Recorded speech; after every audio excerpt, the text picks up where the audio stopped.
Why is it doing this? Why is it selfieing me? Huh? I don't know. How do I change? Huh? Double click the joystick. Gimbal reconnected. Oh, it's connected to my phone. Oh, this is going to be a funny video. Hello? You double click the. I did. It's just coming back to me. Triple click it. 1, 2, 3. There you go. Triple click. Under the bridge. Under the bridge by IP Freeway. Something to be noted. Something to be noted about that bridge location. I actually peed my pants there at probably age 10. Me and my cousin Jared were looking for frogs, and I peed my pants. Oh, life is passing you by, Your whole reality is nothing but a lie. Please stop taking, please stop taking, please stop taking all my time. Episode 2. We are back. We are back. We made it. Remarkably. Let's go through our week of training, because I think we're going to focus. This episode is just going to be on how we train. So let's talk about what we did training-wise. Yeah. And then a little tight here. A little tight, yeah. And talk about what we did training-wise for the week individually.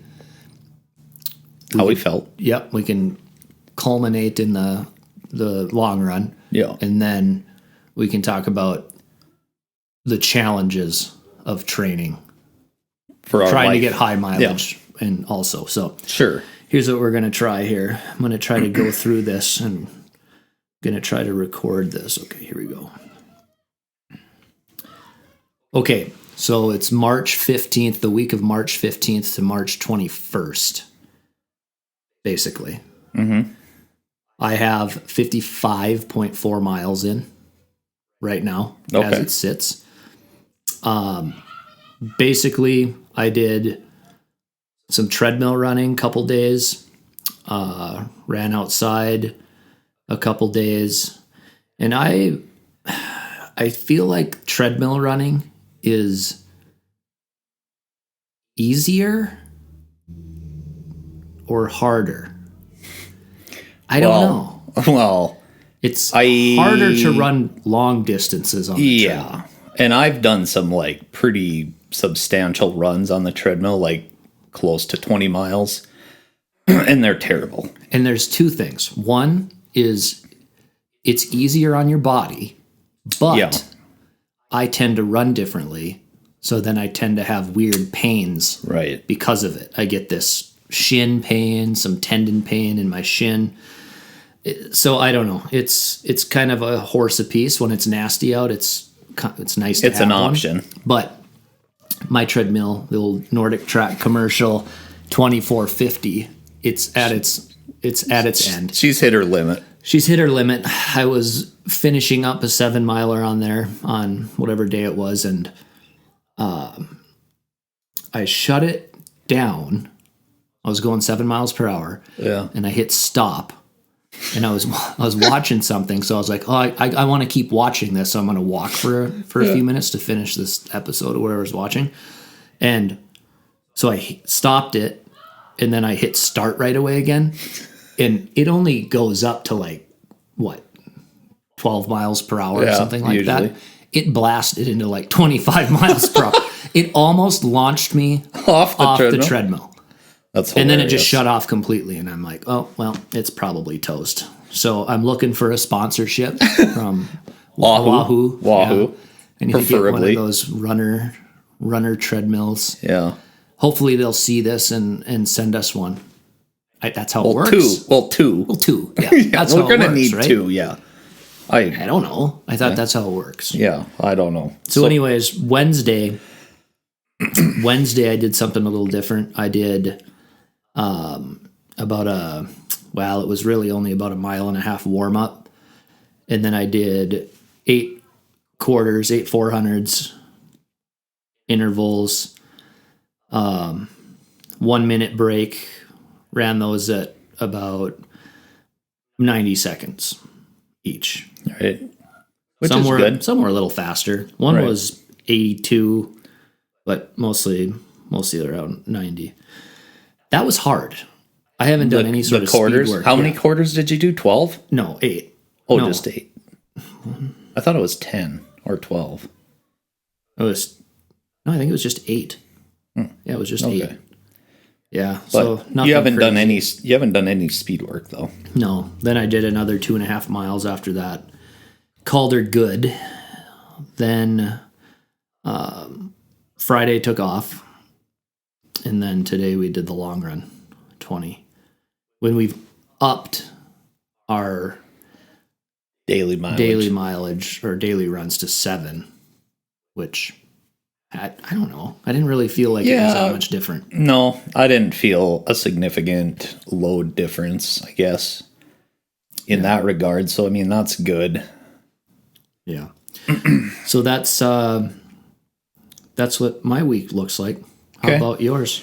Yep. So I ran all of my runs on the treadmill. Oh, Besides the long run today, obviously. I was doing 7s, just kind of aerobic running on Monday, Tuesday, and Wednesday. And those runs were all fine. Mostly done after work, but as early as possible to try to get proper recovery. And then Thursday, I did a 2-mile warm up. And then I did 8 3 minutes on and 3-minute float is what I did on that day. And the intervals on my Garmin don't really represent the paces that I was running, which, you know, it's the treadmill. So, but I was running my 3 minutes on were mostly at like 6:45 pace. And then the float was around 10, 9:30 or 10 to recover. So I did those intervals, which I really have no idea why. Probably because Garmin told me that I was maintaining and no longer productive. yeah. So, we can talk about that. welcome to Garmin. Thanks, Garmin. Yep. Appreciate it. So I did that on Thursday, and I felt a bit cooked on Friday, and I took Friday off. Yep. That was kind of a collective decision by both of us to take a break, which We I were think go- was good. We were going to run in the morning, but I woke up in the morning and my shin hurt, and I was just like, no, it's time for a break. Yeah. So, Yeah. And I think one thing that we've done better lately is maybe trying to listen to that kind of stuff, that what your body's telling you, more so than just powering through and saying, well, we have to run. yeah. And I think that's got us into trouble in the past, where we've pushed through kind of those signals that your body's giving you, saying like, hey, you need a little bit of a break here. You need some recovery. Because I feel like if I would have ran yesterday morning even, and then this long run would have felt harder. Yeah. It wouldn't have been as productive. Yeah. Yeah. I felt pretty fresh starting out today. So Yeah. that was nice. Right. Let's talk about today. Here's the stats on today. We'll kind of just go off mine here, but Sure. I got 20.15 miles. We got 8:35 pace, which is a solid 10 seconds per mile faster than Last week. last week. 2 hours, 53 minutes, 10 seconds for a total time, which is 5 minutes faster. And we started out, like I said, a little bit faster. Not terrible, though. I mean, it was 8:52 was our first mile. Probably 20 seconds faster than what we started Yeah. last week. But we didn't really ratchet back, which we did last Our week. second mile was slower because I think we were like, uh-oh. It was Right. 9:09. Yeah. But then it was back kind to of hovered a bit around like that 850 pace, and then we get in the route that we're running is hilly. You're Yeah. either running uphill or you're running downhill. There's not a lot of flat. yeah. So those faster miles are obviously the ones where we That is- hit mile 11, 741. We're running That down. has uphill in it though. That's part of yeah. that uphill. Yeah, it does. But then there's a pretty significant downhill. And then you just kind of continue that 747, 813, 801, 815. It seems like after mile 10, we ratchet up a little bit. We hit a little bit of a wall in that 17, 18 mile You're going range. against the wind there. That's true. Yeah. That was terrible. that was tough. Yeah. That was like a mile and a half of like 15 to 20 mile an hour wind in our face. That's true. It was kind of It was rough. And then I coaxed you into doing an 816 mile on our last mile. Yeah, which I know that wasn't that what you was were nearly a looking miracle. for, but Yeah, and that's okay. And I'm okay with that. And, could I have easily, ratcheted it back and said, well, I'm going to run 930. I'd have been fine with that too. But, part of running together is pushing each other when the other one is low. yeah. Yeah. And that's kind of been the story of our training, really, Yeah. is how do you balance going to work every day, the stress of work, and then figuring out time to run for an hour. Ish. And it's an hour-ish, and then but it's more than an hour, because you're spending There's prep some and time there's- mentally preparing. Like should I run? Yeah. Should I run? Maybe not. I don't. Maybe I'll take. No, I better run. Yep. And then you're putting your shoes on, and you're just So It really probably is a 2-hour endeavor. and then Daily. there's other things going on. Like last night. Luckily, we didn't run yesterday, Right. but like last night we went out to dinner. Yeah. And it's like, anytime you're going to go out to dinner or something like that, it's like, okay, I got to figure out when am I going to get this run in? Yeah. Like that. You those don't really, intervals, you really don't want to do it post no, event, whatever it might that be. penne arrabbiata, That would've come back to- spicy marinara. Would have come back Wouldn't to have haunt felt you. good last night if I would have tried to do 7 or 8 miles or something like that. No. But it's all those types of things that are difficult to. We tried running in the morning before everything woke up. If a guy got out of bed and could get going, Yeah. but man alive. And it's hard to get to bed early. Yeah. Frankly, I got 2 little kids, Yeah. 2 twins that are 8. However, are they 8? I don't know. Well, they're around that age. But, by the time everybody's in bed and, sleeping and the whole 9 yards and lunches are made and, blah, blah, blah, I'm not getting to bed till 10 o'clock. Yeah. Realistically. Best case scenario. So then you're thinking of getting up at 3:45. Yeah. There's not enough time to get recovered. You just... Well, and it was working for me for a while there. But you do get kind of cooked, because Yeah. if you miss one day of It- getting to bed at the right time, it throws everything off. Because then Yeah. it's like, oh, well, now what am I going to do? Right. Like if I stayed up till 10 o'clock, it's like, it's going to be rough tomorrow if I'm going to get up at 3:30 or 4 Right. o'clock in the morning to run. Right. And then you got work all day. And I'll tell you what, I'm an elementary principal. And High stress. it's high stress. Yeah. High stress. Yes. You definitely... I'm running marathons at work. My heart rate is beyond. real high. Yeah. You're going anaerobic. Yeah. And that's Generally. what happened to me last year. Yeah. Trying to train for a marathon, first year as a principal, and trying to put the miles in and just not able to do it. No. You got overcooked. I mean, the name of this podcast is Over 40 Undertrained. I don't know what I was Overcooked. I was overcooked. Yeah. Over You were- over 40, overcooked, undertrained. undertrained. I felt like I was training too much, but I just wasn't training. I couldn't get the training in because I was it was dying. Yeah, it was sucking the life out of you. Yeah. and it was kind of hard to watch, to be honest. I felt bad for you because I knew how important it was to you, Yeah. and it was just, it was just like, geez. And then I DNF. And then DNF after DNF after DNF after Yeah. DNF. That's the frustrating part because Yeah. you think, well, you're putting in all this work. Whether the training's going well or it's going Yeah. down the toilet, Yeah. you're still putting the work. You're putting work in. Yeah. An effort. yeah. And ultimately, it's not like it's for nothing. Right. But like if you look at my Garmin stats, which I don't know how great those are to even look at, but Right. my lactate threshold and my max heart rate, all the metrics or Yeah. whatever, they just tanked.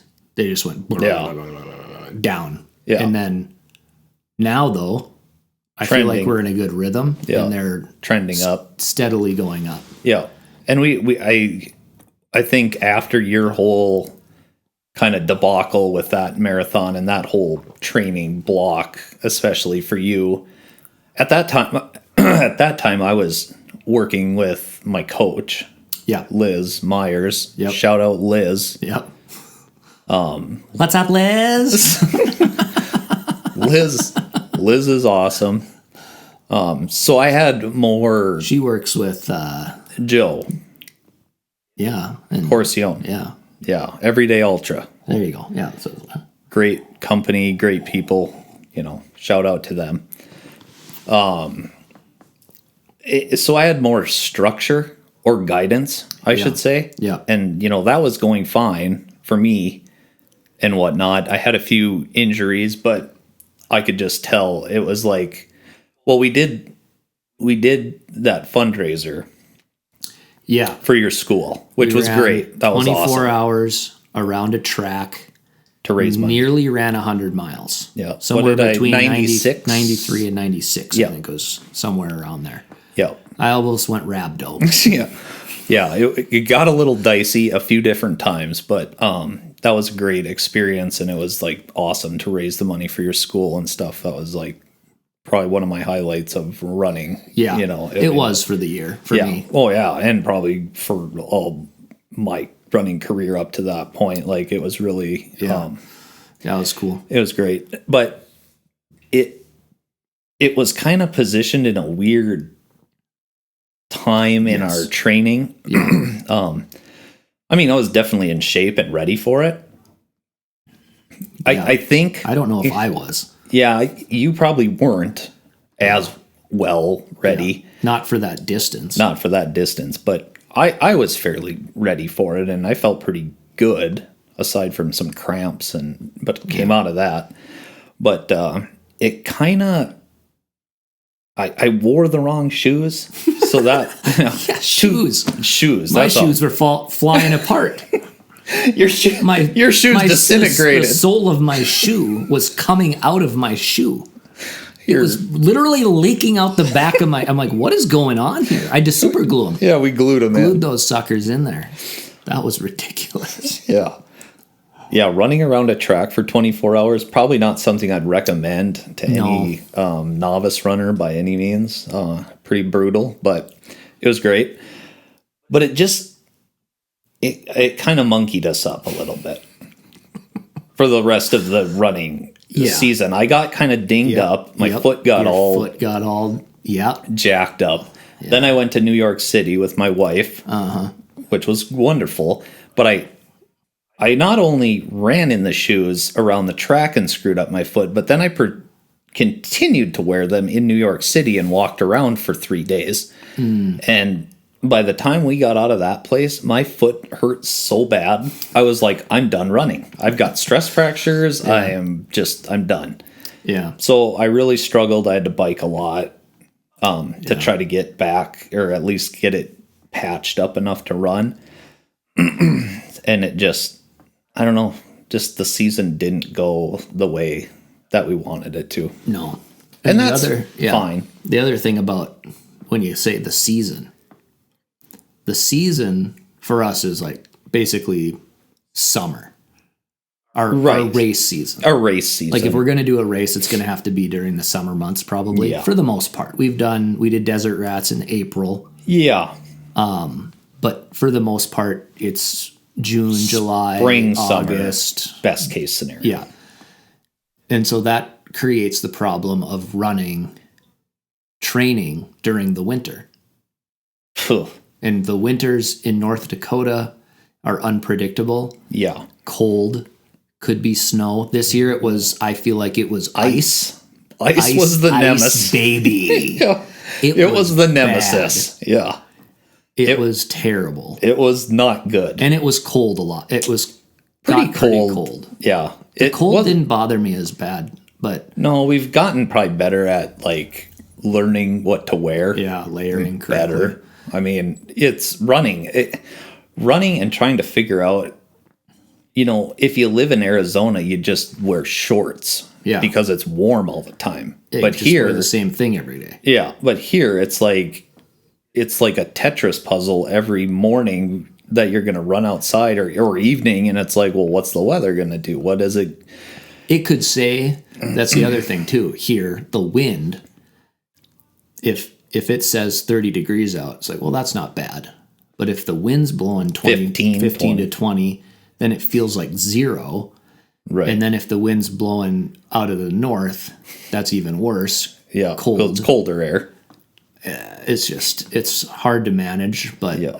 But it is what it is. We did a way better job this winter season Yeah. running outside. Staying outside. That Yeah. helps.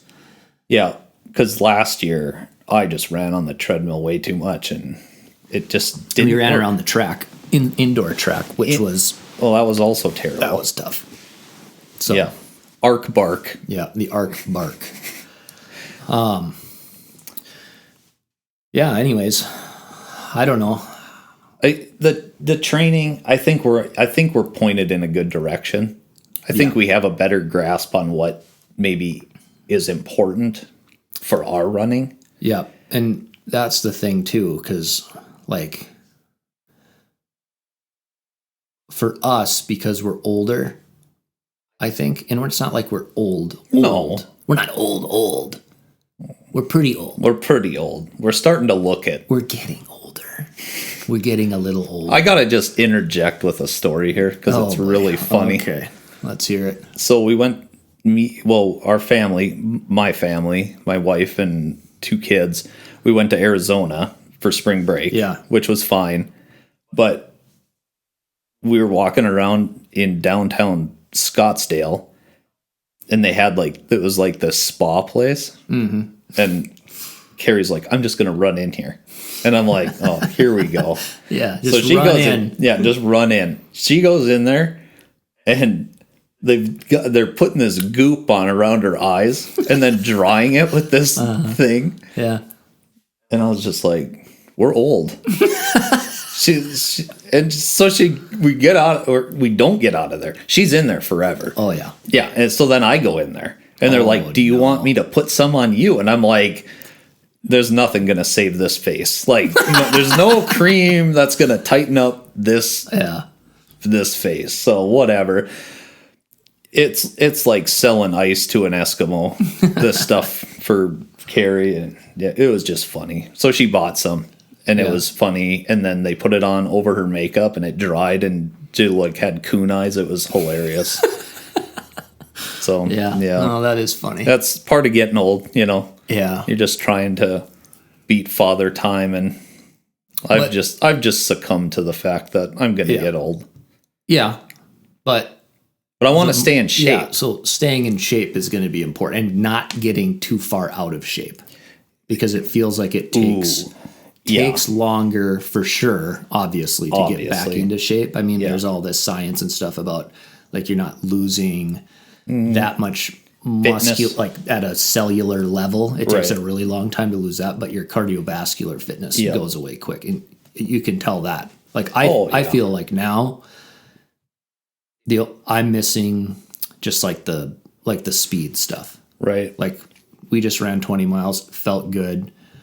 Now I just need to amp up the speed Right. stuff. But the recovery part of it too is the key. I think when you get a little older, Oh, like yeah. when you're a teenager and you're in your 20s, Well, yeah. you can recover quickly. Right. But now it's like it takes Not the case. It takes a while. It's a 24-hour, and that's Yeah. if you're getting hydrated, you're getting enough food, Yeah. which that's a struggle. All in it's just with our Yeah. lifestyle, kids, all the things. Yeah. Like it's lunch for me at work, sticky get rice. some sticky rice if I'm lucky. And some days I just don't get it. Right. So and then it's like, oh, I'm not really going to eat at 3:00 Right. usually. And then I got to run. So then sometimes I'm running and I haven't eaten since the last night's dinner. Yeah. Because breakfast usually doesn't happen for me either unless I go over to McDonald's and get some breakfast burritos and hook up with the burrito league. But yeah. So yeah, that nutrition thing is terrible for us. We're really bad at it. Really bad. I'm watching Truett Haynes measuring his food out. But here's the Every thing. gram counts. And It's not But he looks realistic. good. He looks good. it's not but- realistic for us though. That's his job. Yeah. See, that's where I think the everyday runner, like ourselves, whether you're 30 or you're 60, doesn't really matter. But it's like nobody's paying me to run. I wish they were. Yeah. I wish they were, but the reality is they're not. And it's just something that we love to do, and we're basically trying to squeeze it in because it's a priority Yeah. for us personally. Yeah. So it's like to be measuring your food and doing all that stuff, it's just not realistic. Not really. I mean, could a person do it? Yeah. Probably you'd be divorced. I can guarantee Well, you. that's the other thing. Because when you're in a family, it's like you're trying to make meals for everybody and do all those. And what am I going to measure everybody's meal? Right. No. Yeah. Then I there's can't measure everybody's meal. I can't even measure my own meal. right. It really boils down to me with a bowl of grape nuts at 10 o'clock at night. I mean, it can get bad, and I know it's important, obviously. Yeah. But man, it is not an easy road. Speaking of important, that we talk about this so often and we say, yeah, we're going to do it. A little bit of strength training wouldn't hurt. Oof. No, wouldn't hurt. Little bit of calisthenics or some little bit Core. of weights or a little bit of. Little bit of any of it would be good. I maybe get it done once every 2 weeks. Okay. And I know that's not doing anything for me. So Right. Yeah, that is something that we need to figure out. it's bad. It's bad, and it's really been the crux of most of my DNFs. Yeah, and the only time that I ever really got serious about it or have gotten serious about it is when I've been injured. Right. And that's the wrong attitude, obviously. That's very reactive. We should be proactive so we don't get injured. Yeah. It's the IT band for, I think, most people. Yeah. And It's pesky. yeah. And once that starts getting irritated, then A lot of other the knees things. and the hips and everything starts going sour. It's chain reaction. Yeah. Yeah. So that's something we need to work on, especially in the last, what are we at here now? Like 14 weeks or so. 14 weeks until And the still enough time to make a Black Hills difference. 100. Yeah. Oh, yeah. Easily. Yeah. Consistency is key, and that's what we're doing. We're consistent. Consistently Undertrained. undertrained. All right. All right. That's Till it. next time. Until next time. Oh, life's passing you by,